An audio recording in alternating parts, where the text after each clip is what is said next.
కేసీఆర్ పాలనే తెలంగాణకు శ్రీరామరక్ష. తిరుమలాపూర్ గ్రామ corner meeting లో పాల్గొన్న నందిమల్ల అశోక్. ఈ రోజు సాయంత్రం జరిగిన కార్నర్ మీటింగ్ లో బీఆర్ఎస్ అభ్యర్థి ఆర్ఎస్ ప్రవీణ్ కుమార్ ని గెలిపించాలని నందిమల్ల అశోక్ విజ్ఞప్తి చేశారు. ఈ సమావేశంలో మహిళలు, రైతులు అధిక సంఖ్యలో పాల్గొన్నారు. ఈ సందర్భంగా నందిమల్ల అశోక్ మాట్లాడుతూ కేసీఆర్ సాధించిన తెలంగాణను కన్న బిడ్డలుగా సాధినారని, ఆయనను కాదని కాంగ్రెస్ పార్టీని నమ్మి ప్రజలు మోసపోయి హరిగోస పడుతున్నారని అన్నారు.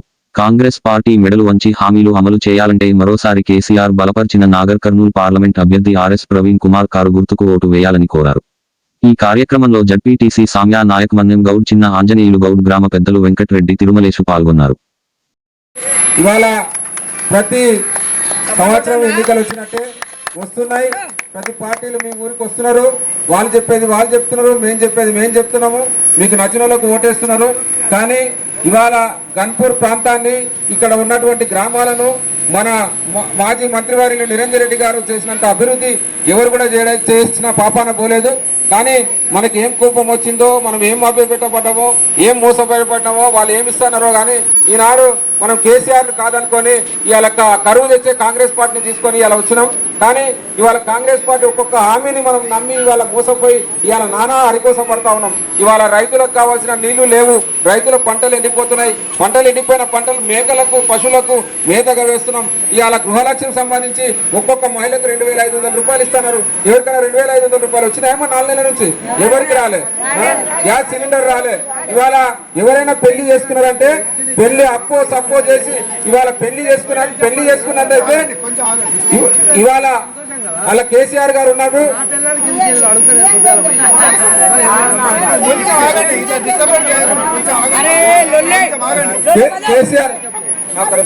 కేసీఆర్ గారు ఉన్నప్పుడు ఇవాళ అప్పో సప్పో చేసి ప్రతి ఇంట్లో ఉన్న ఆడపిల్లని తన బిడ్డగా భావించి ఆ రోజు పెళ్లి చేసుకున్న వారం రోజులకో 15 రోజులకో ₹1,00,000 కళ్యాణ లక్ష్మి పథకం కింద ₹1,00,000 ఇస్తుండే. ఇవాళ వాళ్ళు ఏం చెప్పిండ్రు, మీ ఇంట్లో ఏ పెళ్లి జరిగినా ₹1,00,000తో పాటు తులం బంగారం ఇస్తామని చెప్పిండ్రు. కానీ ఇవాళ ఈ 4 నెలల్లో ఎన్ని పెళ్లిలైనాయేమో ఈ మండలంలో ఒక్కరికన్నా కళ్యాణ లక్ష్మి 1 తులం బంగారం వచ్చిందా? మీరు గమనించండి. అదే అందుకొరకే మనం ఒక్కసారి మోసపోయినాం. దయచేసి ఆలోచన చేయండి. ఇవాళ గతంలో ఉన్నటువంటి సర్పంచ్ ఎలక్షన్లు, ఎంపీటీసీ ఎలక్షన్లు, అదేవిధంగా ఎమ్మెల్యే ఎలక్షన్ల విధంగా ఇది ఉండదు. ఇది పెద్ద సభలకు సంబంధించిన ఎన్నిక. ఇది వీళ్ళంతా ఇక్కడ ఉన్నటువంటి పోటీ చేస్తున్నటువంటి అభ్యర్థులు మిమ్మల్ని అందరినీ కూడా ప్రత్యక్షంగా కలవలేడు. ఎందుకు కలవలేడు అంటే ఇది పెద్ద ఎలక్షన్, ఢిల్లీలోకి పోయే ఎలక్షన్, ఎమ్మెల్యే కంటే పెద్ద స్థాయి కాబట్టి వాళ్ళు కలవరు. కాబట్టి వారి ద్వారా మమ్మల్ని చెప్పమని ఇవాళ రావడం జరిగింది. ఇవాళ ఈ 4 నెలల కింద కాంగ్రెస్ పార్టీ వచ్చిన వాళ్ళు ఎన్ని మోసపూరిత వాగ్దానాలు చెప్పారు. 420 మోసపూరిత వాగ్దానాలు చెప్పారు. మీరు అడిగితే తడివి ఆకాశాన్ని దించుకొచ్చి మీ ఇంటికాడ పెడతామని చెప్పారు. వాళ్ళ మాటల్లో మీరు ఇవాళ కేసీఆర్ గారు అన్ని పథకాలు ఇస్తున్నాడు. ఈయన 2,000 ఇస్తే కాంగ్రెస్ వాళ్ళు 4,000 ఇస్తామంటున్నారు. వీళ్ళు 10,000 కౌలు రైతులకు ఇస్తామంటే 15,000 ఇస్తామంటున్నారు. Gas cylinder ఇస్తామంటున్నారు.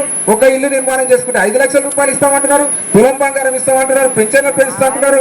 దివ్యాంగుల పెన్షన్లు పెంచుతున్నారు అని చెప్తే మనం అంతా మోసపోయాం. ఎందుకు మోసపోయినా అంటే కేసీఆర్ మంచోడే, 10 ఏళ్ళు ఆయనకు అవకాశం ఇచ్చినాం. నిరంజన్ రెడ్డికి ఒకసారి అవకాశం ఇచ్చినాం. చూద్దాం వీళ్ళు వాళ్ళకంటే మంచి చేస్తారంటే చేస్తే ఇవాళ మన బ్రతుకులంతా కూడా ఆగమయ్యే పరిస్థితి కాంగ్రెస్ పార్టీ చేస్తా ఉన్నది.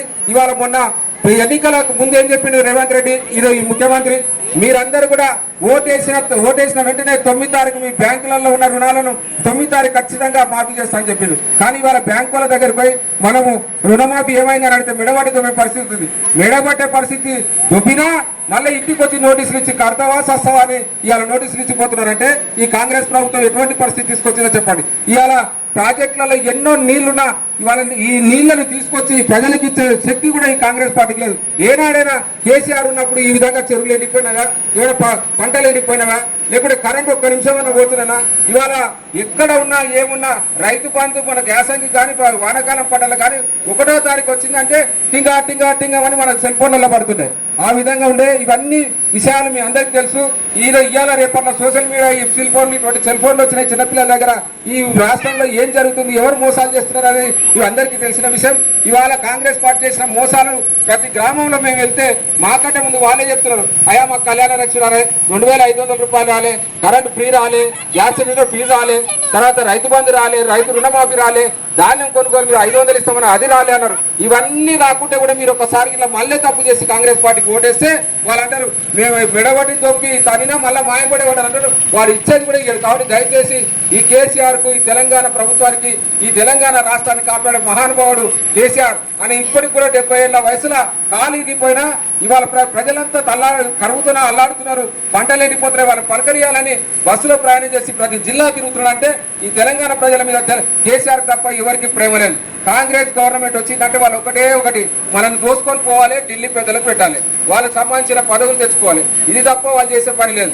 కాబట్టి మీరు అందరూ గుర్తుపెట్టుకోండి, ఖచ్చితంగా మళ్ళీ మనం ఒకసారి కేసీఆర్ పంపిన ఈ ప్రవీణ్ కుమార్కి ఓటేసి మనం గెలిపిస్తే కాంగ్రెస్ పార్టీ ఏవైతే హామీలు ఇచ్చిందో వాళ్ళని మెడలు వంచి ఆర్ఎస్ ప్రవీణ్ కుమార్ పార్లమెంట్ ప్రశ్నించి వాళ్ళు ఇచ్చిన హామీలన్నీ కూడా మనకు అమలు చేసే విధంగా ఆయన ప్రయత్నం చేస్తాడు.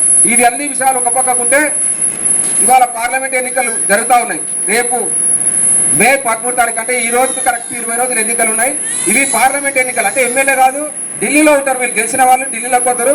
ఇక్కడ ఈ సాగునీటి ప్రాజెక్టులు కానీ ప్రజలకు వచ్చే సాగునీటి ప్రాజెక్టులు, పొలాలకు పడే సాగునీరు, తాగునీరు, ఈ రైల్వే లైన్లు, ఈ రోడ్ల విస్తరణలు ఇవన్నీ కూడా పెద్ద పెద్ద కార్యక్రమాలు చేసే పెద్దల సభ. కాబట్టి ఇక్కడ మనం ఒక్కసారి ఆలోచించి ఓటు వేయాలని సందర్భంగా మిమ్మల్ని అందరూ వేడుకుంటున్నా.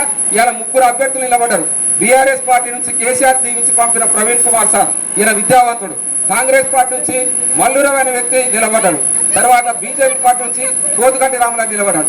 ఈ మల్లురావు అనే వ్యక్తి మన జిల్లా కాదు, మన ప్రాంతం కాదు, ఆయన ఖమ్మం నుంచి అలా వలస వచ్చి నార్కన్లో పోటీ చేస్తా ఉన్నాడు. నార్కన్లో గతంలో 2 సార్లు ఆయనకు పార్లమెంట్ స్థానాన్ని గెలిపిస్తే ఆయన ఈడ ప్రజలను ఒక రోజు ఒక మండలానికి వచ్చినట్టు కానీ, ఒక ప్రజలను కలిసినట్టు కానీ, వాళ్ళ ప్రజల కష్ట సుఖాలు పంచుకున్నట్టు కానీ ఈ రోజు వరకు కూడా ఎటువంటి దాఖలాలు లేవు. ఆయన ఎంతసేపు కూడా ఇక సంపాదించుకున్నది పోవాలి, ఢిల్లీ పెద్దలకు అప్పచెప్పాలి. పైరవీ చేయడానికి మళ్ళీ రవి పనికొచ్చింది. తర్వాత ఇప్పుడు బీజేపీ నుంచి ఇంకోటి భరత్ ప్రసాద్ అని ఒక వ్యక్తి వస్తున్నాడు. వాళ్ళ తండ్రికి మొన్న మనం కేసీఆర్ గారు ₹1 ఖర్చు లేకుండా ఆయనకి టికెట్ ఇచ్చి ఎంపీని చేస్తే ఆయన ప్రజల సమస్యలు ఏమి మాట్లాడకుండా పార్లమెంటు సమావేశాలు, పార్లమెంట్ ఇప్పుడు గ్రామ పంచాయతీల సభలు ఎట్లా జరుగుతావో గ్రామ సభలు ఆ విధంగా పార్లమెంట్ సభలు జరిగితే 283 రోజులు సమావేశాలు జరిగితే ఈయన 6 ప్రశ్నలు మాత్రమే అడిగింది. అంటే ఈయనకి ఈ ప్రాంతం ప్రజల పట్ల, మీ పట్ల ఎంత చిత్తశుద్ధితో మనం అర్థం చేసుకోవాల్సిన అవసరం.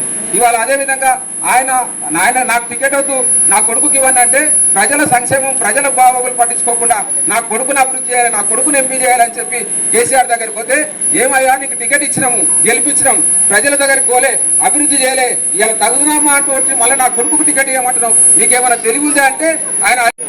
ఇంకొకటి, పేద కులంలో పుట్టిన ఒక పేదరికం మనిషి, ఆయన మంచి చదువులు చదివి గవర్నమెంట్ స్కూల్లో చదివి మంచి చదివి ఐఏఎస్, ఇవాళ ఆయన జీతము 2.5 లక్షల జీతం విడిచిపెట్టి నేను ఒక్కరిని బాగుపడితే ఎట్లా, నాతో పాటు లక్షల కొద్ది విద్యార్థులు ఉన్నారు, వాళ్ళందరినీ బాగుపెట్టాలని కేసీఆర్ పిలుపు గురించి వచ్చి ఆయన మన పార్లమెంటుకు నిలబడ్డాడు. మనము చూసుకుంటే ఇంతకు మొదలు అసెంబ్లీ ఎలక్షన్ అయినాయి. అసెంబ్లీ ఎలక్షన్లో కాంగ్రెసు అన్ని మోసపోయే వాగ్దానాలు ఇచ్చి మనల్ని మోసగించిండ్రు. ఫస్ట్ చూసుకుంటే మనకు ఎలక్షన్లో అవుతుంటే రైతు బంధు పడ్డది. రైతు బంధు వేసిండు ఆయన, వేసి రైతు బంధు వేయాలంటే వీళ్ళు కాంగ్రెస్ వాళ్ళు కోర్టుకు పోయి రైతు బంధు ఆపిండ్రు. ఆ రైతు బంధు ఆపిన తర్వాత ఇప్పుడు 2 నెలల వేస్తున్నారు, కానీ 5 ఎకరాల కంటే పై దాటలే. ఇక ఏరు కూడా వాళ్ళు 5 లక్షల కంటే పైకి వేయలేదు. మనకి ఎట్లా పడుతుండే, వారం 10 రోజులలో రైతు బంధు అందరికి పడుతుండే. ఇంకొకటి, ఒక్క మనిషి చచ్చిపోతే 60 ఏళ్ళ లోపల ఒక్క మనిషి చచ్చిపోతే ఆయన ఒక గుంట భూమి ఉంటే 5 లక్షల దినాల లోపల 5 లక్షలు పడుతుండే. మన మీద LIC కూడా ఆయనే కట్టుకున్నాడు, మన మీద పేమెంట్ కూడా కేసీఆరే కట్టిండు. మనకు 5 లక్షలు ఉచితం ఇస్తున్నట్లు వస్తుండే. అదొకటి. ఇట్లాంటి మనిషిని మనం ఆ రోజు 10 ఏళ్ళు అయింది, మళ్ళా వాళ్ళకే మీకు ఏం